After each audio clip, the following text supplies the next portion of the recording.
over the past few months, we've taken a look at a lot of great distance drivers. You guys keep recommending me absolute gems, and today is no different because we're taking a look at the Fission Octane from MVP, which has the numbers 13.5, negative 1.5 turn, 2 fade. Now, being in the Fission plastic, this is a lightweight driver coming in at 160 grams.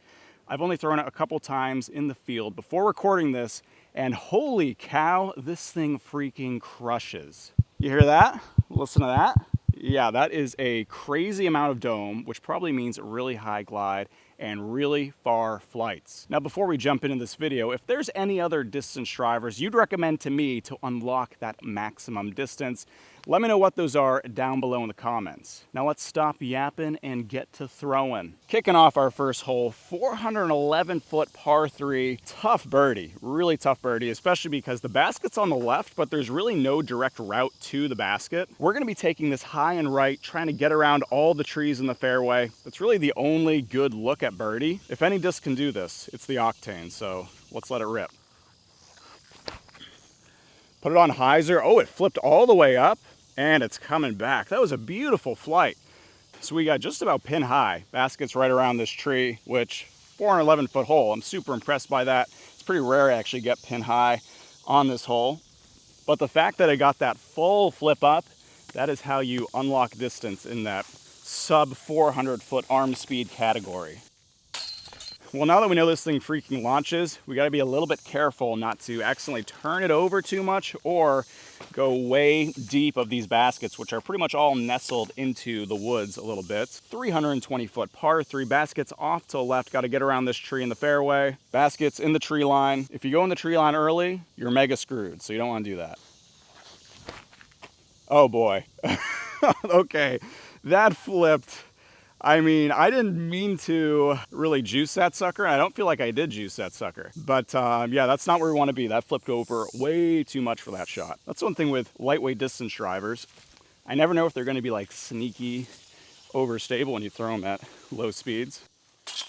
That is definitely not the case here. We're gonna have to be pretty careful with our angle of release. So if I throw this out flat, probably gonna get a crazy turn. Where this wants to go hyzer, flip to flat, keep on turning. 293 foot uphill par 3, basket is under a low ceiling, so a little bit of hyzer, pop up to flat, don't throw it too hard, should work out. Okay, pretty solid. If we get a skip, that's gonna be great. Skip, oh, we skipped into the freaking tree. Still solid though, we got a putt. And that shot I threw really softly compared to how I'd typically be throwing a distance driver, and it still got the flip up. Luckily didn't flip too much, still got us up here. This is the type of disc where I think having a max weight version to pair with the lightweight version would actually be really good, because if you go like max weight neutron, you'll probably get more overstable flight, more of that hooking fade at the end. Whereas the understable version, this like 160 gram version, you get that full flip. But this is a hole where we do want some flip up. It's a 322 foot, so not super long, par 3, but it's down this corridor. Not a lot of space to really hang something wide with like an overstable driver, have it fade in. Oh yeah, that flip up. Again, I do that so softly. We got that really nice flip up. Hit that tree. I don't really know if that was good or bad. If we didn't hit the tree, probably would have gone well left. So at worst, probably got like a 50 foot putt. Well, 50 foot putt might have been generous because we got freaking nothing here. We got low ceiling all the way to the basket. So we're just gonna have to lay up for par like a coward. And this is not a good hole for cowards because this is a 300 foot, which again, not long, but extremely technical. We got corridor, 2 guardian trees, like 100 feet off the tee pad, tree right in the middle of the fairway, about 150-ish feet off the tee pad. If we get around all that though and finish to the left, we'll have a great shot at the birdie. Because it's a little bit uphill, the Octane will help as far as distance because we do want a good bit of distance off the tee. Getting to the left might be tough for the Octane. We're gonna put this on a lot of hyzer and just hope that we get around these trees, but also not flip over too far. Ooh, didn't give it the height, but got around all the trees. Again, I love that we're throwing this so gently on these more wooded technical holes, and we're still getting a little bit of flip up. Like if this had just hyzered the whole way, it would have hit that tree in the middle of the fairway, but because we had a little bit of flip up, it kind of gave us that glide, pushed us a little bit to the right around the tree. It's gonna be a long birdie putt, but birdie putt nonetheless. We are fortunate that we lined up right with this entrance to the basket here. So we got a long, kind of like hyzer throw putt hybrid. And not close, but that's okay. We will take par on this hole all day.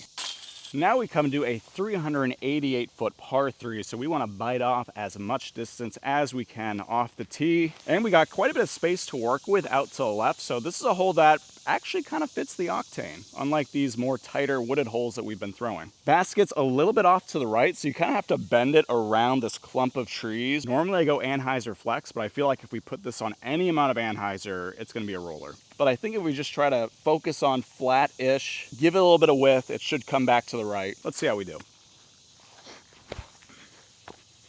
Okay, yeah, it's holding nice.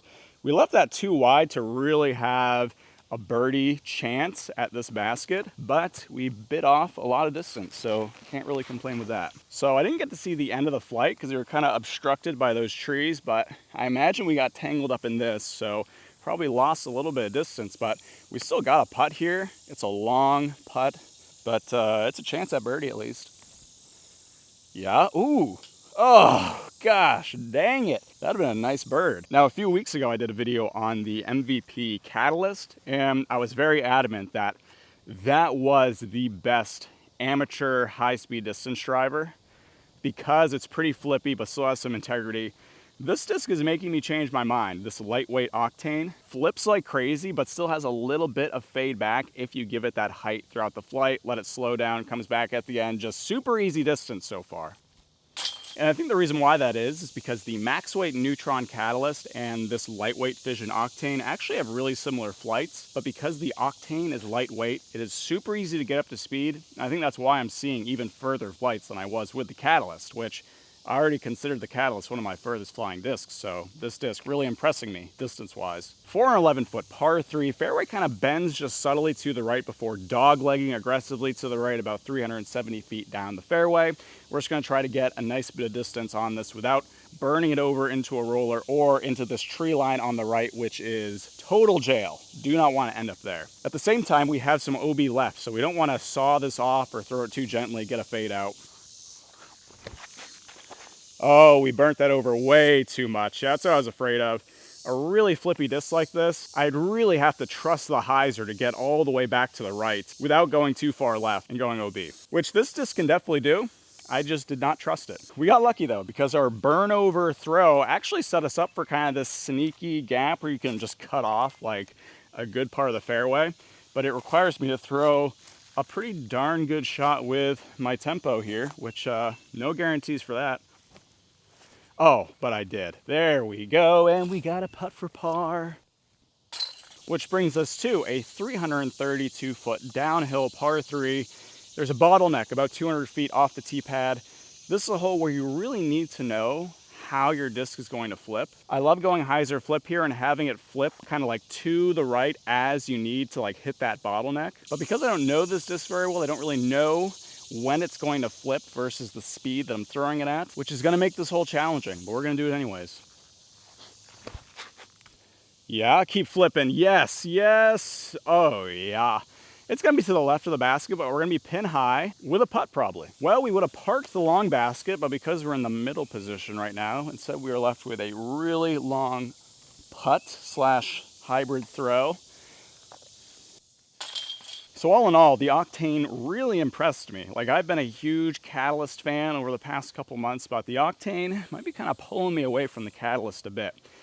In this lightweight plastic, it is quite flippy, and I probably wouldn't be throwing it unless it was a pretty open fairway, even though we've been throwing it on some pretty successful tight wooded lines today. But the fact that it's so easy to get up to speed and hit that 400 plus foot distance mark makes me really like this disc. I still do have to do a little bit of testing with this versus the Catalyst because they're in such similar spots, but I think the fact that I can get the Octane in that max weight Neutron or Proton plastic and expect to see a more overstable flight, but then have this to pair with it, that's an idea that really attracts me. At the same time, I think going Fission, but maybe going like 165 grams or even like 170 grams might be even better, because I expect this Fission Octane as it beats in is going to get even more understable. I already got a couple of little chunks out of it just from throwing it today, which, you know, I didn't throw it a ton either. I've always found that these fission discs beat in a bit quicker than discs in like neutron or proton plastic, for example. Anyways, if you guys enjoyed this video, I'd appreciate if you consider liking and subscribing. You can also follow me online at UDisc Community at Flying Fajita or Instagram at Flying Fajita Disc Golf. As always, guys, I love you. Take care. I'll see you next time.